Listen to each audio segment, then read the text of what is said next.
All right, guys, Kevin Smith, Total Force Holdings again.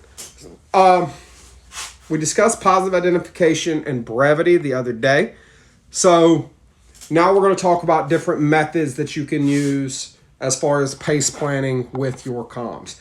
And we're going to start with a cell phone. And I've discussed this previously.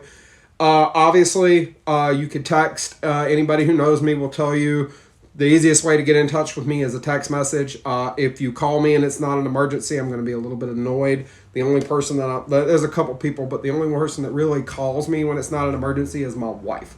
And there are a few that'll like call me when they're driving or something like that, which is cool. I get that. I would much rather you call me than text me if you're driving, for those of you that have my number.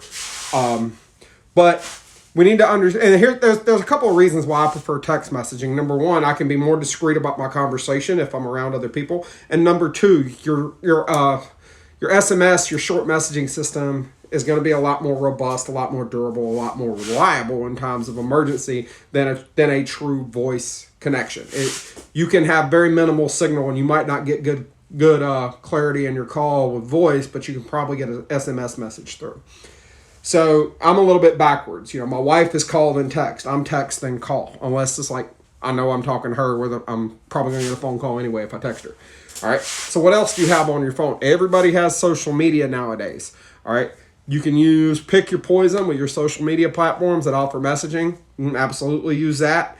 And finally, to have social media, what do you probably have? An email address. If push comes to, look, face of the matter is, if you're watching this on TikTok, you're probably watching it on a smartphone, which means you probably have your email sent to that phone too, right? So you've got four methods right there. Or this is going to go out on more than just TikTok. So if you're watching this when it goes up on YouTube or something like that, I know you have an email, right?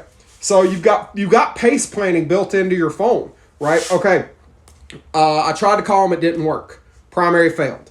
Go to my alternate. Send a text message, wouldn't go through. Okay, well, now you move to a place where you've got, let's say, Wi-Fi, and you try to message them on social media. Well, they didn't see it. Send them an email. All right, you can do all four of those off your cell phone. There are other methods with the phone that you can utilize, but they get progressively more expensive. One thing that I'm considering is a satellite phone, satellite messenger. Those make a great alternative for when the conventional cell networks aren't working. But I understand not everybody can do that. There's a reason I don't have one right now. The same reason not everybody can do that. They are expensive. They're expensive to buy. They're expensive to maintain. But the satellite networks don't see near as much traffic as the conventional radio-based conventional cellular network. So they make a pretty good alternate or contingency plan, which is something I'm looking at. So phones, pretty good primary source and can be further down the line as well.